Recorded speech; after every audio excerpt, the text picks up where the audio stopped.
we need to talk about affirmation, because affirmations for most people simply don't work. You will see a lot of people on Reddit, on social media, on TikTok, on YouTube, complaining, asking, wondering, I'm doing all the affirmation, I'm chanting, I'm affirming 10K, I'm doing robotic, what the hell, and it's not working. And then you will see some other people for who supposedly, allegedly, at least on social media, it works and they're manifesting this and this and that. But for the big majority of people, given how many times I get asked, why is it that my affirmations are not creating what I want, but sometimes instead it's creating the opposite. We need to figure this out, and there is something very important here that is at play. Affirmations are simply a tool. This is the first thing you need to really grasp. There is no inherent power in affirmation. It's a tool that helps you change the way you think. It helps you recalibrate your consciousness, your perception, how you think. And ultimately, the goal of affirmation is to reprogram the subconscious mind, to reprogram your identity toward a particular goal or desire or thing that you want to create, experience, or have in your life, right? So affirmations are a tool. So the question then is, why is it working for some people and not for the vast majority of people, maybe including yourself? And you can let me know down in the comment, what is your current experience with affirmations? In my personal experience and working with a lot of clients, affirmations only work when they're embodied. It's not about chanting, it's not about the crazy amount of numbers, it's not about the right affirmation or saying it in the right way or the right moment, all of this. That can work, that can help. Every thought is important after all. Every thought plays a part in your consciousness, in your perception, right? But when you emotionalize that affirmation, that thought, that belief that you're creating, that affirmation that you're pushing down at the subconscious level, when you can emotionalize it, meaning when you can feel it, when you can embody it, when you can say it and actually feel it, get that certainty behind it, that's when the subconscious mind responds most to it. Why? Because your subconscious mind is the domain of the emotions. Think about a thought that you have when you're stressed out, when you're afraid. It's really hard to shake off that thought, isn't it? When you think of the worst case scenario, if this could happen or that thing, right? It's really hard to shake it off. Why? Because of the emotional intensity in it. The same thing when you're pissed off, right? Somebody said something or something happened, you're pissed off, and you just can't let it go because of that emotional intensity, that frustration that is charging that thought. But when the thought is bland, with very little emotion, bland, soft, it comes and goes, it comes and goes. And we have so many of those type of random thoughts that just comes and go. And they do have a minor impact in the landscape of our mind. Every thought do.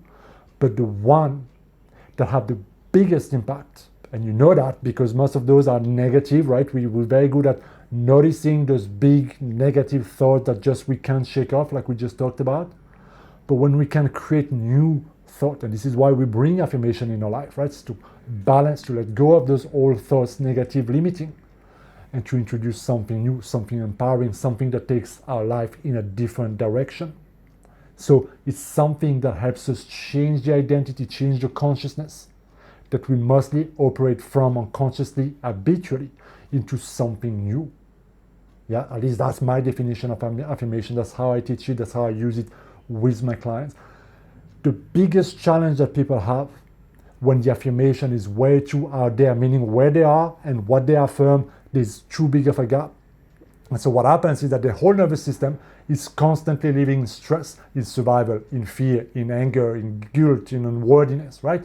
They're barely aware how much contraction they have in their life. Something happened at work, they tense. Something happened at home, they tense. Nothing is happening, they tense. They sit down, they're alone, they tense. They tense, tense, tense, tense. So they're not even aware that when they use this affirmation, they're doing it from a place where the nervous system comes in tensed, meaning afraid, worried, angry, this or that, right? Their emotional home, where they live most of the time emotionally, is in a, let's say, negative state. So when you affirm from that place, let's say you want to have you have a big meeting, right? You have a big meeting, you have a presentation to do at work, and it's like important, right? And you're worried about it. You're like, what if I mess up? What if this happened? You have all those crazy thoughts, and you're like, you know what? I'm going to affirm that it's going to go well, that I'm confident, that I'm successful, that I'm a great talker, that I'm charismatic. Now, if you have that kind of certainty in your voice, chances are you'll go and you'll do very, very well. But if you affirm while having all those fears subconsciously there, or while just barely feeling neutral or so on, you're not convincing nobody, especially your subconscious mind, that you're empowered, confident, eloquent, powerful speakers and so on.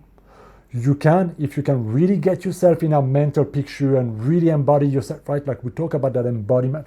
If you can really project yourself and embody it and really affirm it and really get that feeling, then your subconscious mind will take it on board. That's the power of visualization. When you visually see it, sometimes it's so much easier to feel it. The challenge is that as soon as people let go of the affirmation, they go right back off of what if somebody asks me a question I don't know the answer to, right? And they're right back into that fear state. So you cannot just, bypass all the crap you've been affirming for the last 2, 3, 4, maybe even 10 minutes if you want extreme.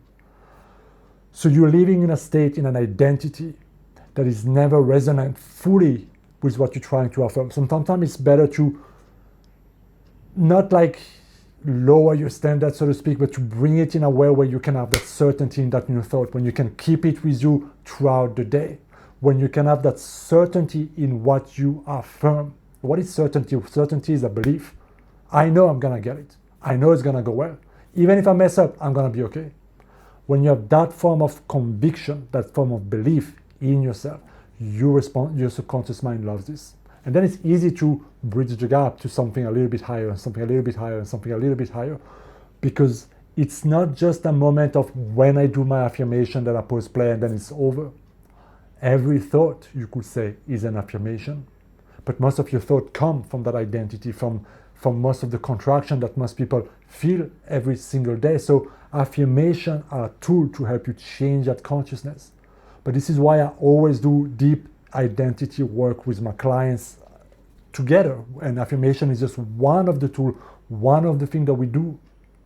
But if you just use that and you still have so much repressed emotion, so much emotional stuff, you're just carrying so much baggages with you still, the moment you're not paying attention, the moment you go unconscious, the moment you get distracted, the moment you're in that habitual self-pilot mode, you're right back into who you are most of the time.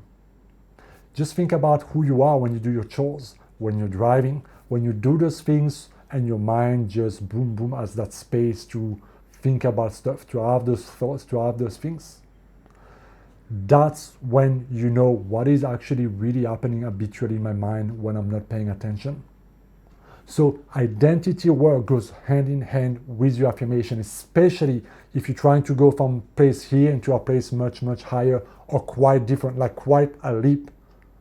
You need to allow your nervous system, your body to feel safe, normal. I live here in that new reality. And that has to become through time, through effort, to that work, that inner work, to that transformation journey.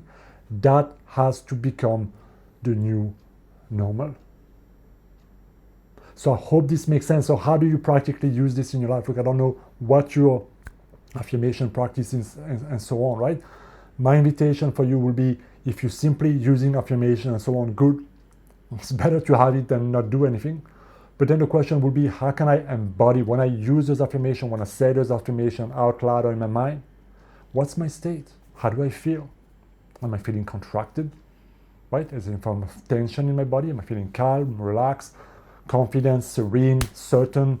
Like, what's my state? My advice to you would be simply, okay, use those affirmations, but charge them, emotionally live them. And then let it go. And then throughout the day, can you remember that energy? Can you remember that emotional state? Can you make that your normal emotional home?